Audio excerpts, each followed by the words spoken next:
Bonjour à vous tous ce matin. J'aimerais qu'on puisse revenir à la question de la prophétie biblique. Il y a beaucoup de questionnements dans le cœur des chrétiens en face de tout ce qu'on est en train de vivre. Est-ce qu'il y a une signification à ces choses-là? Est-ce que c'est lié à des prophéties que Dieu a données? Puis donc, régulièrement, je reviens à cette question-là. Et ce matin, j'aimerais qu'on puisse considérer un des deux pignons de la révélation divine concernant les derniers temps. Un des deux éléments principaux de ce que Dieu dit devoir se produire à la fin de l'histoire humaine comme nous la connaissons, avec cette venue d'un grand dictateur sur la terre qui va unir toutes les nations sous son autorité. Cette révélation du dirigeant mondial qui deviendra le nouvel empereur des temps modernes. Comme les empereurs romains, à l'époque du Nouveau Testament, ils avaient des grands dirigeants sur l'Empire, les empereurs romains, et ils dominaient sur tous les habitants de l'Empire. De la même manière, Dieu nous dit qu'il va venir un empereur qui va dominer sur toute la planète Terre. On nous dit dans Apocalypse chapitre 13, « Il lui fut donné autorité sur toute tribu, tout peuple, toute langue et toute nation.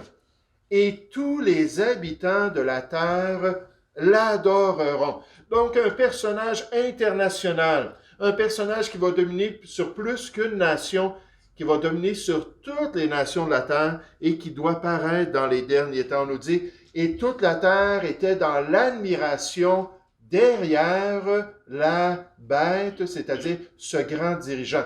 C'était comme un berger, puis là, toutes les brebis de la planète Terre le suivaient avec une grande admiration. Ils adorèrent le dragon ou le diable parce qu'il avait donné l'autorité à la bête, et ils adorèrent la bête. Ce personnage biblique des derniers temps est si important dans notre compréhension du plan de Dieu pour l'avenir que l'apôtre Paul a consacré un bon segment de son enseignement à l'Église de Thessalonique sur ce personnage. Donc ce matin, je vous invite à tourner dans la deuxième épître des Thessaloniciens. La deuxième épître aux Thessaloniciens au chapitre 2. 2 Thessaloniciens, chapitre 2, alors que l'apôtre Paul va parler de ce personnage. 2 Thessaloniciens, chapitre 2, à partir du verset 1. 2 Thessaloniciens, chapitre 2, au verset 1, Paul dit « Pour ce qui concerne l'avènement de notre Seigneur Jésus-Christ et notre réunion avec lui, nous vous prions, frères, » donc on parle à l'Église ici, « de ne pas vous laisser facilement ébranler dans votre bon sens et de ne pas vous laisser troubler, soit par quelque inspiration, soit par une parole, soit par une lettre qui semblerait venir de nous, comme si le jour du Seigneur était déjà là. Que personne ne vous séduise d'aucune manière, car il faut que l'apostasie soit arrivée auparavant, et qu'on ait vu paraître l'homme impie, le fils de la perdition, l'adversaire qui s'élève au-dessus de tout ce qu'on appelle Dieu et ce qu'on adore. Il va jusqu'à s'asseoir dans le temple de Dieu qui va être reconstruit à Jérusalem. Ça va faire partie de l'entente avec le peuple juif de reconstruire leur temple. Et lui, il va aller jusqu'à s'asseoir dans le temple de Dieu, se proclamant lui-même Dieu. Quelle audace, n'est-ce pas, un être humain qui se proclame Dieu. Ne vous souvenez-vous pas que je vous disais ces choses lorsque j'étais encore chez vous? Et maintenant, vous savez ce qui le retient, afin qu'il ne paraisse qu'en son temps. Car le mystère de l'iniquité agit déjà. Il faut seulement que celui qui le retient encore ait disparu. On va parler de ce personnage qui retient, qui empêche ce grand dirigeant de paraître. Et alors paraîtra l'impie, que le Seigneur Jésus détruira par le souffle de sa bouche, et qu'il écrasera par l'éclat de son avènement. L'apparition de cet impie se fera par la puissance de Satan, avec toutes sortes de miracles, de signes et de prodiges mensongers, et avec toutes les séductions de l'iniquité de la rébellion humaine, pour ceux qui périssent parce qu'ils n'ont pas reçu l'amour de la vérité pour être sauvés. Aussi, Dieu leur envoie-t-il une puissance d'égarement pour qu'ils croient au mensonge, afin que tous ceux qui n'ont pas cru à la vérité, mais qui ont pris plaisir à l'injustice, soient condamnés. Donc ici, on nous présente la venue de ce grand dirigeant-là. Qu'est-ce que les nations du monde peuvent attendre de la venue de ce dirigeant? Que va-t-il leur offrir pour qu'elles soient prêtes à le suivre de tout cœur jusqu'à la perdition, jusqu'à leur damnation?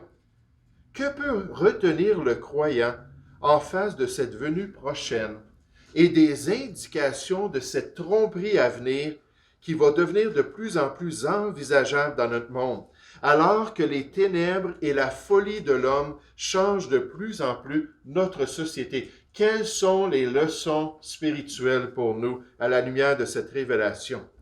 Le monde peut s'attendre, premièrement, à des manifestations surnaturelles, à des manifestations surnaturelles de la part de l'ennemi de Dieu, pour les convaincre de donner leur allégeance au système mondial à venir, pour qu'ils puissent se confier dans ce nouvel ordre-là proposé aux nations du siècle présent.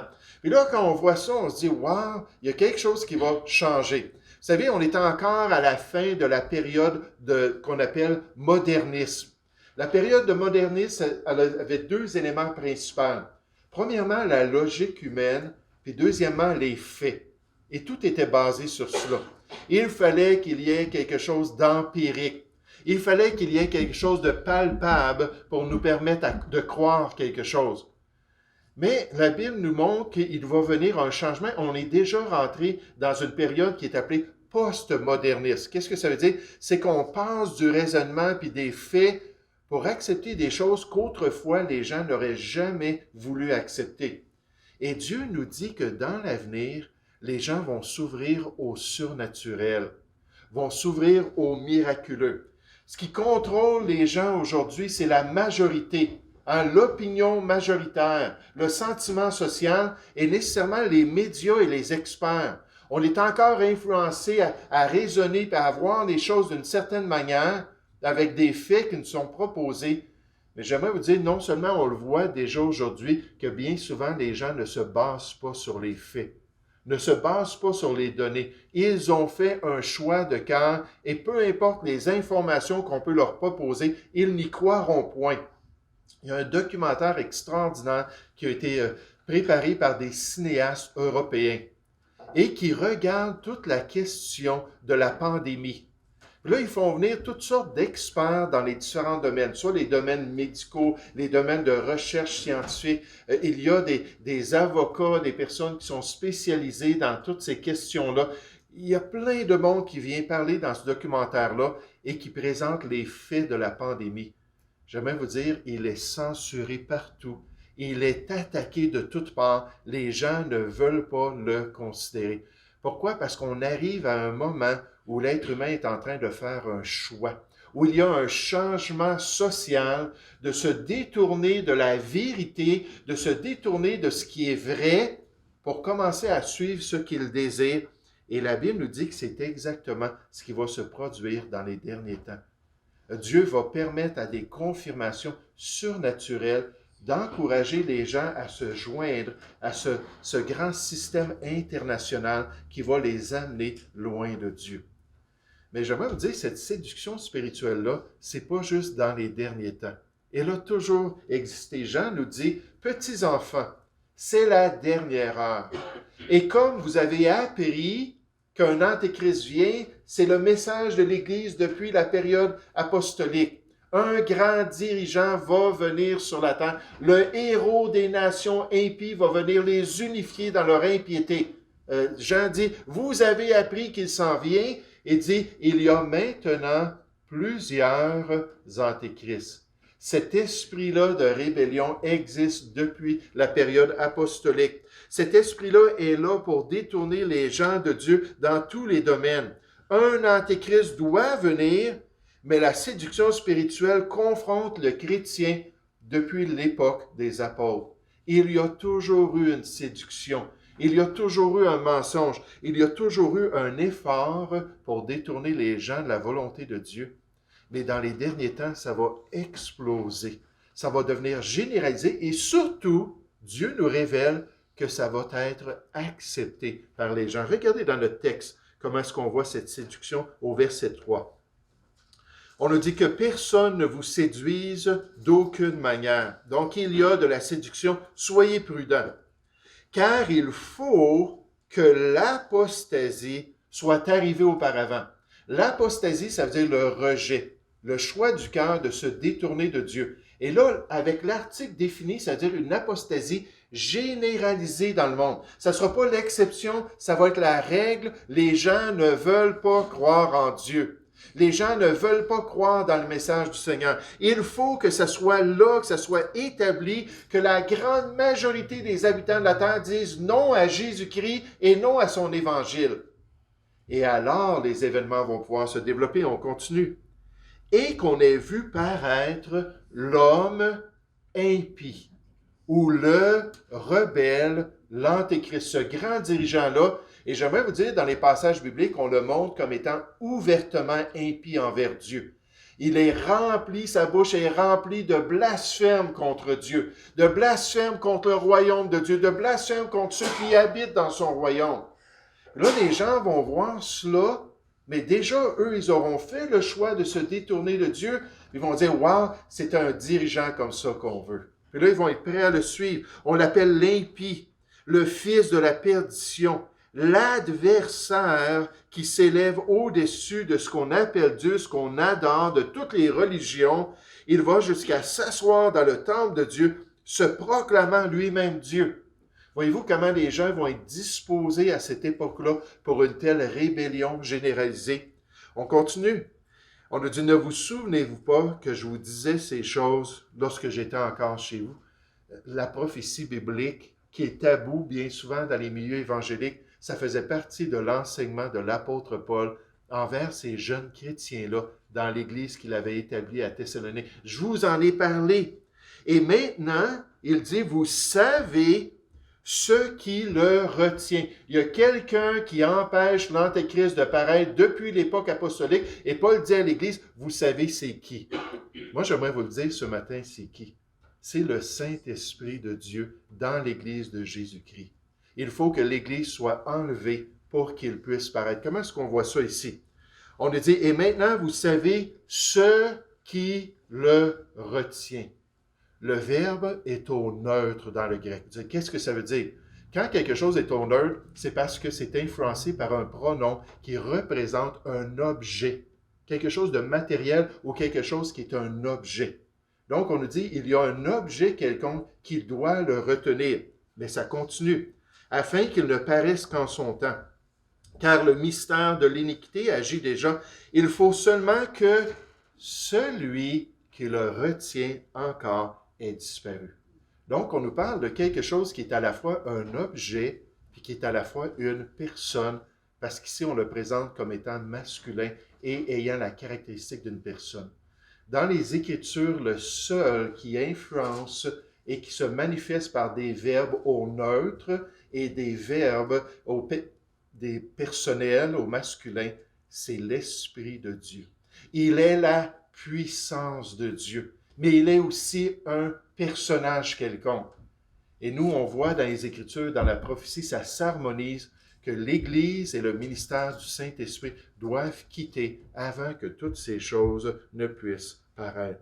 Et alors, on nous dit, paraîtra l'impie, que le Seigneur Jésus détruira par le souffle de sa bouche, et qu'il écrasera par l'éclat de son avènement. L'apparition de cet impie se fera par la puissance de Satan, et les gens de cette génération vont accepter cela. Comment est-ce que ça va se manifester?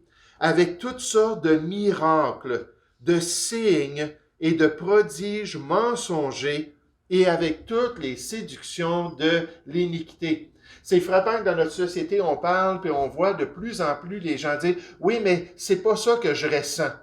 C'est pas ça que j'ai dans mon cœur. C'est pas ça qu'un ange m'a enseigné. C'est pas ça que les guides spirituels que je consulte m'enseignent. C'est pas ça que ma voyante me dit. » Puis de plus en plus, les gens là, sont en train de s'ouvrir. Là. Eux qui disaient, non, il faut que ça soit tangible, il faut que je sois capable de le voir pour le croire. Les gens vont dire, c'est pas ça que les extraterrestres sont en train de nous révéler pour sauver la planète là, du désastre. Puis de plus en plus, les gens s'ouvrent à ça et ça va devenir généralisé alors qu'ils vont suivre les rangs et se détourner de la volonté de Dieu. On nous dit avec ces miracles, ces signes et ces prodiges mensongers que Dieu va permettre et avec toutes les séductions de l'iniquité. Là, il n'y aura plus de règles morales. Rentrez dans le système, suivez le grand dirigeant et faites tout ce que vous voulez. Il n'y en a plus de christianisme, il n'y en a plus d'église pour nous dire que c'est mal. Livrez-vous à tous les désirs de votre cœur. D'après la prophétie biblique, le monde s'ouvrira de plus en plus aux tromperies du malin. Les nations accepteront de plus en plus la possibilité du surnaturel, qui va confirmer qu'ils font le bon choix de se livrer à ce système mondial. Les incrédules deviendront de plus en plus attachés au péché, ces péchés-là qui leur plaisent tant et qui vont s'opposer de plus en plus au plan de Dieu pour leur vie. Quand je vous ai dit cette semaine, quand on devient un athée, c'est pas qu'on ne croit plus en rien. Au contraire, souvent, les gens qui deviennent athées vont croire dans toutes sortes de choses, sauf dans le Dieu de la Bible. Mais et que l'être humain a de la foi. Il va la mettre dans toutes sortes d'autres choses que la volonté de Dieu. On nous dit dans Apocalypse chapitre 9 de cette génération, les autres hommes qui ne furent pas tués par ces fléaux ne se repentirent pas des œuvres de leurs mains. Dieu va envoyer des cataclysmes, 21 grands fléaux sur la terre pour ramener l'homme à lui, pour le réveiller. Ils vont refuser de se repentir de manière à ne point adorer les démons. Ça va être des adorateurs de démons, d'anges déchus dans les derniers temps. Ils vont adorer les idoles d'or, d'argent, d'airain, de pierre et de bois, qui ne peuvent ni voir, ni entendre, ni marcher, vont se détourner du Dieu vivant pour suivre de la vanité. Ils ne se repentirent pas de leurs meurtres, ni de leurs enchantements, l'utilisation des drogues. C'est ce que le mot pharmakéo veut dire ici. Ni de l'impudicité, la débauche, ni de leur vol. Ils vont se livrer au péché pour accomplir tout ce qu'ils désirent. Personne sur terre ne pourra vaincre l'Antéchrist et ses forces, car il est dynamisé par Satan. Qui est semblable à la bête et qui peut lui faire la guerre, un auteur nous dit, un pasteur. Satan permettra à son faux Messie d'accomplir des miracles, des signes et des prodiges mensongers. Ceci, bien sûr, est à l'imitation de Jésus-Christ qui accomplit dans son ministère des miracles, des prodiges et des signes. Puis en passant, même ce grand dirigeant-là va se faire tuer. Et Dieu va permettre à Satan de le ressusciter des morts. Satan, c'est un grand imitateur, hein? Et il va laisser cette personne-là ressusciter des morts pour attirer les gens. Oh, cette venue-là du surnaturel qui va être acceptable dans les derniers temps. Qu'est-ce que les nations du monde peuvent s'attendre quand on pense à la venue de ce grand dirigeant? Ils peuvent s'attendre à une poussée spirituelle intérieure. Là, les signes, les miracles et les prodiges, ça va être quelque chose de visible et d'extérieur, mais lié à cela, il va y avoir une poussée spirituelle qui va venir de l'intérieur de leur cœur, qui va venir les encourager à faire ces choix-là. Une manifestation intérieure dans les derniers temps de l'œuvre du malin dans le cœur des citoyens de ce monde. Une œuvre dans l'homme intérieur pour leur permettre d'accepter les termes du nouvel ordre, les termes de ce grand système qui va s'établir pour que la Bible spécifie les habitants de la terre. Ceux qui sont attachés aux choses ici-bas, ceux qui ne vivent que pour leur expérience dans ce monde. On nous dit ceux qui ne pensent qu'aux choses de la terre. On nous dit qu'ils ne s'intéressent pas au royaume de Dieu et à la volonté de Dieu, mais qui vont être en accord avec une domination totalitaire qui va leur être proposée. Pensez à cela, là. Une domination totalitaire qui va leur être proposée. Ils vont dire, oui, je le veux, la marque. Oui, juste ici, là. Viens me la mettre. Je suis prêt à rentrer dans ce système-là. Qui vont être prêts à mettre leur éternité en jeu pour adhérer à cette dernière société humaine. Regardez au verset 9 de notre texte. Au verset 9, ça nous dit « L'apparition de cet impie se fera par la puissance de Satan, avec toutes sortes de miracles, de signes et de prodiges mensongers. Dieu va permettre qu'ils en aient plein la vue, plein de manifestations visibles, tangibles, pour les aider à croire. Et avec toutes les séductions de l'iniquité, ça va être libertin. Fais ce que tu veux. Pour ceux qui périssent parce qu'ils n'ont pas reçu de l'amour de la vérité pour être sauvés, aussi Dieu leur envoie-t-il une puissance d'égarement. Ça va être dans le cœur, dans l'homme intérieur, pour qu'ils croient au mensonge, afin que tous ceux qui n'ont pas cru à la vérité, mais qui ont pris plaisir à l'injustice, soient condamnés. Un esprit puissant pour construire ce dernier empire. Une œuvre intérieure contraignante pour confirmer les évidentes visibles et miraculeuses qui vont accompagner l'établissement de ce royaume impie. Un travail de conviction très similaire à l'œuvre du Saint-Esprit pendant la période de l'Église. Cet esprit-là, la Bible nous dit qu'il est venu pour convaincre le monde en ce qui concerne le péché, la justice et le jugement. Je parlais avec quelqu'un cette semaine, puis on discutait de personnes non sauvées dans nos familles, puis comment c'était difficile, on n'est pas capable de les atteindre, on essaie d'avoir un bon témoignage de vie, on essaie de leur partager l'Évangile quand les portes s'ouvrent, tout ça. Mais j'ai rappelé à la personne que Dieu nous dit qu'il est là et qu'il travaille dans le cœur de chaque individu. Il cogne à la porte de leur cœur. Il cherche à avoir leur attention pour les convaincre de leurs besoins de Jésus-Christ. Dans Jean 12, 32, Jésus dit, « Je m'en vais sur la croix du calvaire. Puis quand je vais être élevé sur la croix, puis je vais mourir pour les péchés de l'homme, je vais attirer tous les hommes à ma personne. » Et comment est-ce qu'il a fait ça? Par l'Esprit de Christ qui est venu et qui travaille dans le cœur de tous les êtres humains. On peut avoir cet espoir-là que Dieu est à l'œuvre, que Dieu est en train de se manifester ainsi. Mais ici, cette puissance, ça sera un esprit de mensonge. Une puissance intérieure séductrice et trompeuse pour aider l'homme naturel à demeurer dans sa folie et dans cette voie large qui mène à la perdition. Bien que les signes miraculeux du malin vont tromper ceux qui ne veulent pas croire en Jésus-Christ comme sauveur, la prophétie déclare qu'ils vont périr parce qu'ils n'aiment pas la vérité. Donc, ils vont avoir été confrontés par la vérité. Ils vont avoir vu des témoins de la vérité dans leur vie. Ils vont faire ce choix-là de se détourner de la vérité. J'aimerais vous dire, la question de la vérité dans notre société, là, on peut mettre un gros X dessus. C'est pas important, la vérité. C'est pas important, la réalité de ce qui se passe. Ce qui est important, c'est qu'est-ce que les autorités nous disent. Ce qui est important, c'est qu'est-ce que nous, on désire. Puis quand on entend la vérité de Dieu, bien souvent, c'est là que ça se manifeste. Quelqu'un me partageait ce matin qu'il y avait une personne qui avait réagi lors de l'évangélisation, puis que c'était vraiment fâché. Puis même, on en parlait, lorsqu'on se promenait dans les rues de Drummondville, puis on parlait aux gens, il y a 2 étés de cela, il y a un homme qui m'a regardé, puis il dit, toi, là, il dit, je vais venir, là, puis je vais te tabasser, puis ainsi de suite. Parce que, gentiment, j'avais offert de lui parler de l'Évangile de Dieu. Mais pourquoi cette réaction-là? Jean 3,20 nous révèle que quiconque fait le mal, ça va être la caractéristique, la rébellion contre Dieu pendant cette période-là. Quiconque fait le mal est la lumière et ne vient point à la lumière, de peur que la lumière révèle ses œuvres et montre qui il est réellement.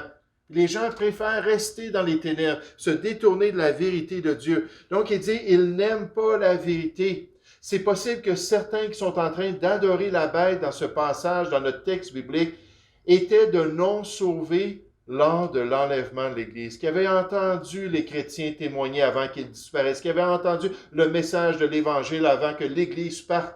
Et à cause de leur choix de ne pas croire en Jésus-Christ, on leur permet de croire au mensonge plutôt qu'à la vérité et en conséquence de recevoir le jugement qu'ils méritaient, de se détourner ainsi du plan de Dieu. Cet esprit-là qui va venir travailler à l'intérieur, cet esprit-là qui va venir leur donner la sensation que oui, le grand dirigeant, c'est le bon, hein, c'est le Messie qu'on attendait, et qui vont livrer leur âme en prenant cette allégeance, cette marque d'allégeance au système des derniers temps.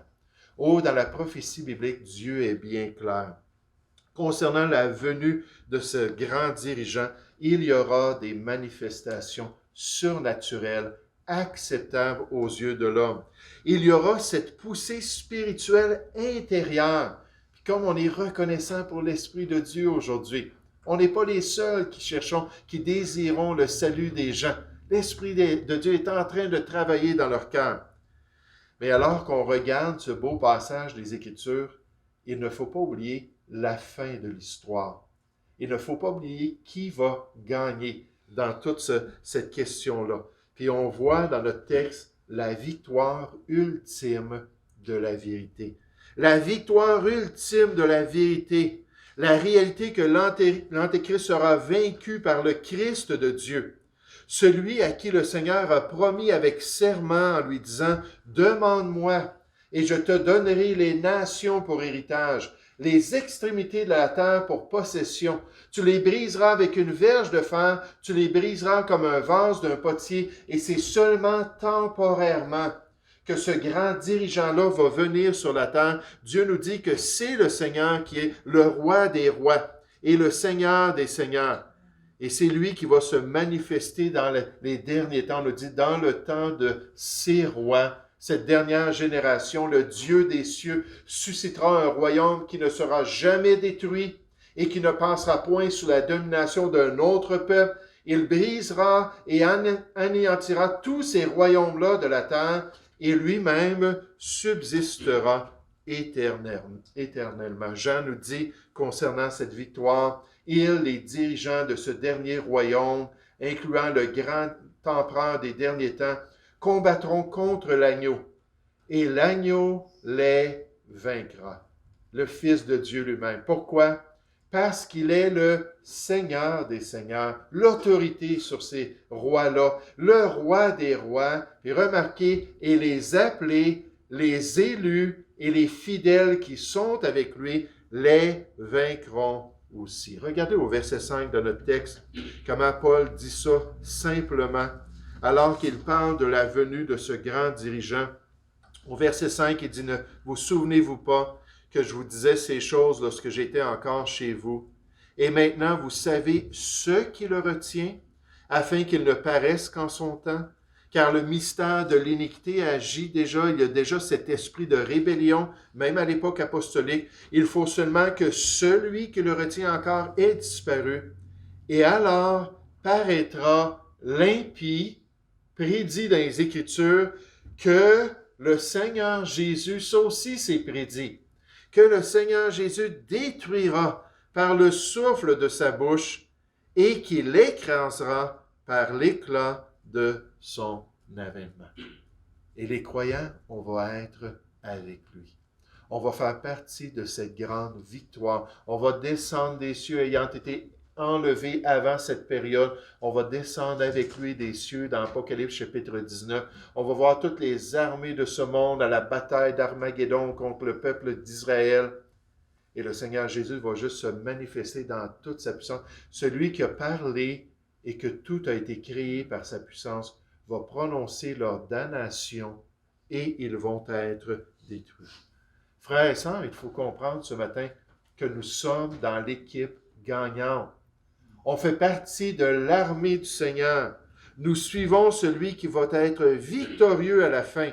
Celui qui va régner dans toute sa gloire et dans toute sa puissance. Il le dit concernant sa venue. Il le dit, alors on verra le Fils de l'homme, Jésus-Christ lui-même, venant sur une nuée avec puissance et une grande gloire. Lorsque les nations vont avoir ouvert leur cœur à l'erreur, lorsqu'ils vont avoir cru au miraculeux du malin, là, Jésus va se manifester dans toute sa gloire. Les êtres humains vont le voir. Le lion de la tribu de Juda va se manifester. Et alors, les gens vont s'apercevoir de leur erreur. Là, ils vont paniquer. Là, ils vont crier. Là, ils vont demander aux montagnes de tomber sur eux, de les cacher de la colère de l'agneau, car le grand jour de sa colère, on nous prédit dans Apocalypse chapitre 6, le grand jour de sa colère va venir quand il va venir manifester la vérité ultime de la victoire de Dieu. Quand Jésus-Christ reviendra, Il jugera l'Antéchrist par le souffle de sa bouche et l'éclat de sa venue. Les verbes consommer et détruire en anglais ne signifient pas anéantir totalement. Ça ne sera pas la fin de l'Antéchrist, car dans Apocalypse chapitre 20 au verset 10, on nous indique que Satan et ses associés seront tourmentés pour toujours dans l'étang de feu, dans la géhenne. Ils vont être là pour toujours. Vous pourriez traduire cette déclaration ainsi que le Seigneur Jésus renversera avec le souffle de sa bouche et mettra fin à ses opérations par l'éclat de sa présence. Et Dieu a déterminé que ça allait être seulement pendant un temps qu'il allait permettre cette grande tromperie pour manifester le cœur des êtres humains, mais que le Seigneur Jésus allait venir régner éternellement. Oh, on aura de plus en plus sur cette terre des manifestations surnaturelles. On verra de plus en plus une ouverture de l'être moderne à ces choses intangibles qu'il expérimente dans sa vie. Quand il va voir une voyante qui lui prédit son avenir, quand il va faire tirer les cartes ou faire lire les lignes de ses mains, pour s'apercevoir là, qu'il est de plus en plus ouvert à ces choses-là. Le nouvel âge et toute son expansion, les sciences occultes et les sciences ésotériques de plus en plus populaires à travers ces nations modernes. Et surtout cette poussée intérieure qui va venir après le départ de l'Église de Jésus-Christ pour la condamnation de ceux qui sont rebelles à la vérité et ultimement la victoire de la vérité qui va se manifester dans les derniers temps. Frères et sœurs, il faut prendre courage dans les voies de Dieu. Il faut continuer à le servir avec zèle, à chercher premièrement son royaume et sa gloire. Et Jésus a promis que l'Église de Jésus-Christ allait être en mesure de continuer à accomplir sa volonté. Que Dieu allait l'accompagner, lui donner la victoire. Les princes, les rois et les autres dirigeants du monde ont utilisé toute leur force et leur manigance contre l'Église, mais elle continue à endurer et à se maintenir dans la vérité. Et John Fox, c'est lui qui a écrit le gros bouquin sur les martyrs de l'Église de Jésus-Christ. Il a dit, les gens ont payé de leur vie. Ils ont été prêts à être des témoins jusqu'à la mort s'il le fallait, les vrais martyrs de Jésus-Christ. Mais il dit, à travers tout ça, l'Église a toujours survécu. Il a toujours été en mesure d'accomplir la volonté de Dieu. Et Jésus va être avec nous jusqu'à la fin du monde. Tous les jours, il va nous donner sa grâce pour accomplir toute sa volonté et qu'on puisse quitter ensemble dans la gloire avant la venue de ce grand dirigeant. Nous allons prier ensemble. Ô Père Céleste, Seigneur, on veut te remercier, Père, pour la prophétie biblique. On te remercie pour les promesses de bénédiction. Lorsqu'on garde les yeux ouverts, lorsqu'on considère les choses avec les lunettes de la foi, lorsqu'on regarde bibliquement aux événements qui nous entourent, et oui, en ce moment, Père, il y a une unification de plus en plus grande. Seigneur, certainement à cause de la norme sociale, des standards, la majorité qui croit certaines choses, même si elles ne sont pas nécessairement totalement honnêtes, totalement réelles. Seigneur, on met notre confiance dans la science, dans les scientifiques, les experts, comme s'ils étaient les grands prêtres des derniers temps. Mais Père Céleste, tu nous dis que les choses vont s'amplifier, que l'erreur va devenir de plus en plus commune. Et Seigneur, que les gens vont s'ouvrir de plus en plus à des expériences. Et un jour, ce témoignage de l'Église de Jésus-Christ va quitter cette terre. Et alors, les ténèbres vont devenir généralisées. Père Céleste, alors que les miracles vont exister, les signes, les prodiges vont remplir l'admiration des nations, et que cet esprit-là va rentrer dans leur cœur pour les amener à ce choix de damnation, alors qu'ils vont devenir des citoyens de cette dernière génération, alors qu'ils vont prendre cette marque de la bête. Et Seigneur, on sait qu'après ces 7 ans de folie et de tromperie sur cette terre, qui va affecter la grande majorité des êtres humains, que le Seigneur Jésus va déchirer les cieux et qu'il va venir sur cette terre pour établir son royaume, qu'il va venir sur cette terre pour établir la justice ici-bas. Et encore une fois, Seigneur, il y aura cette période de temps où les gens pourront être confrontés à la vérité. Entre-temps, Père, tu nous dis d'être fidèles. Tu nous dis de garder les yeux sur Jésus-Christ, de se confier en lui dans toutes nos décisions, de savoir que c'est lui-même qui nous donne sa grâce toute suffisante pour pouvoir accomplir ta volonté. Et peut-être certains d'entre nous, ce matin, nous sommes à une croisée de chemin dans nos décisions. Peut-être que certains d'entre nous, nous devons faire des choix, et des choix qui peuvent avoir des répercussions énormes sur notre avenir. Seigneur, donne-nous ta sagesse, guide-nous, permets-nous de savoir quelle est ta volonté. Parce qu'une fois qu'on le sait, Seigneur, on sait que tu vas nous bénir et nous fortifier pour l'accomplir. Père, je ne sais pas combien de temps il nous reste pour nous réunir. Merci encore pour cette réunion ce matin. Et merci pour toutes ces personnes, Seigneur. C'est encourageant de les voir toutes assidues pour venir t'adorer, venir chanter ces cantiques, venir ouvrir leur cœur à ton message. Et ce matin, Seigneur, c'est juste un rappel que nous ne sommes que des voyageurs et des pèlerins ici-bas. Et Seigneur, que notre vraie citoyenneté, c'est dans les cieux. Merci, Seigneur, que tu viens nous chercher bientôt. Guide-nous dans tes voies, nous te prions, au nom du Seigneur Jésus. Amen.